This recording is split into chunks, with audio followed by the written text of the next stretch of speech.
guys, welcome to my videos. So guys, deportations from USA are going on and in full swing. Every day we hear that a certain number of illegal immigrants have been deported to a country and it's going on. Now I have described some stories like where people have spent like millions of rupees only to get like deported and going to ground zero and face debt and all the issues waiting for them. But in this video I am going to describe the story of someone, like it is about the route, that how dangerous you can imagine when you hear like he has taken 27 stops before reaching to USA from India.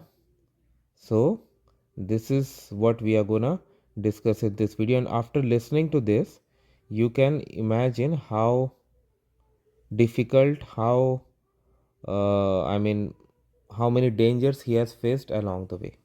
Okay, so make sure you watch this video till the end and share with others so that people get lessons. So this guy, his journey starts on 28th of August from India, where he flew to Guyana, a country in South America. Okay, so he has flown, so this part was not painful. He went by flight. Okay, now he reached Guyana, okay, where he cleared the immigration.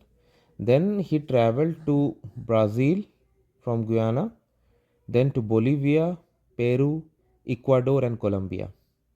This was by mostly by surface transportation, by buses, by taxis, and also by boats. Okay, and at every stop he was handed over from one smuggler or one donker to other, you can say. Okay, and also it was not smooth. A few times he was caught by authorities too, where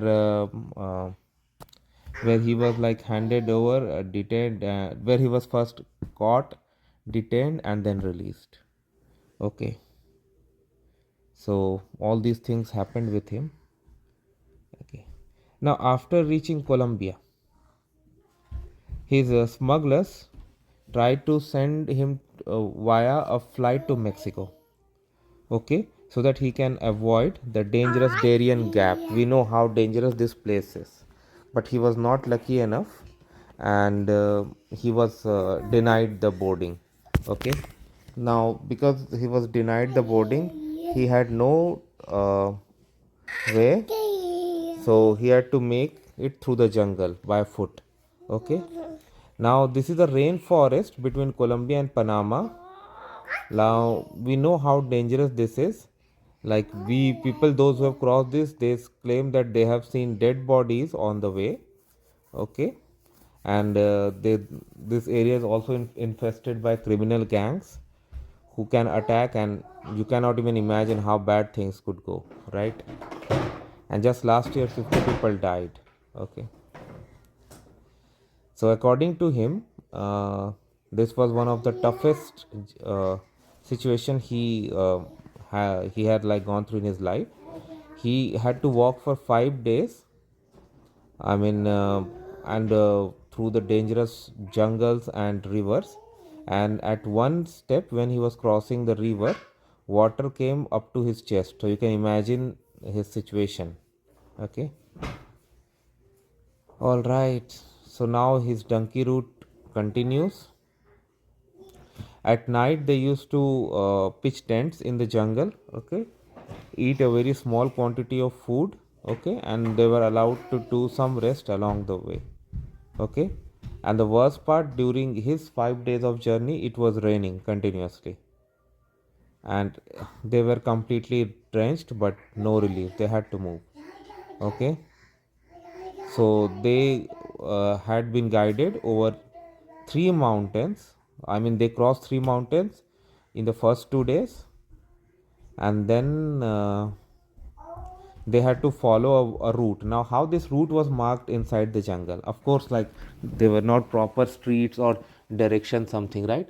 But even on trees, these smugglers have marked using plastic bags so that they know which route they are following. See, these routes are even marked by smugglers so that they don't get lost in the jungle. Okay. Now his feet was injured, his toenails were all cracked and broken. I mean, his hands were feel like they were off, and a lot of thorns were there. But still, this guy considers himself lucky when he compares to others because he did not encounter any robbers. Many have. Now he reached Panama, and once he reached Panama, he was detained by the border officials, and he was cramped in a detention center. Okay, there he spent 20 days, and then he was released. And from there, it took a month for him to reach Mexico, and he had to pass through Costa Rica, Nicaragua, Honduras, and Guatemala. Imagine how he had.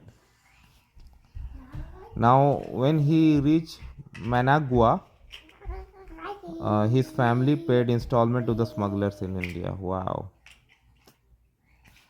Now, after reaching Mexico, he stayed there for a month, and then finally he got the opportunity to cross the border into US near San Diego. Okay. Wow. According to him, like his donker cut the razor wire and let him in. Okay. Once he reached San Diego, he surrendered to Border Patrol of USA and was detained. And then, nearly a month later, he was put on a C-17 plane and was brought back to his native place from where he started. Now, if you have watched this video till now, you can imagine how he had gone through countless, numerous issues on his way and finally reached back. So, this is a lesson. This reminds all of us that please do not attempt this. At any point during this journey, he could have like died in simple plain terms. So that is why I'm saying, guys, if you know, like, try to share this video with more people so that even if someone is thinking to do this even at a fraction of his mind, would think at least 20 times before. So that's what I wanted to share, guys. Thanks for watching this video, guys, and please subscribe to the channel if you haven't. Thank you.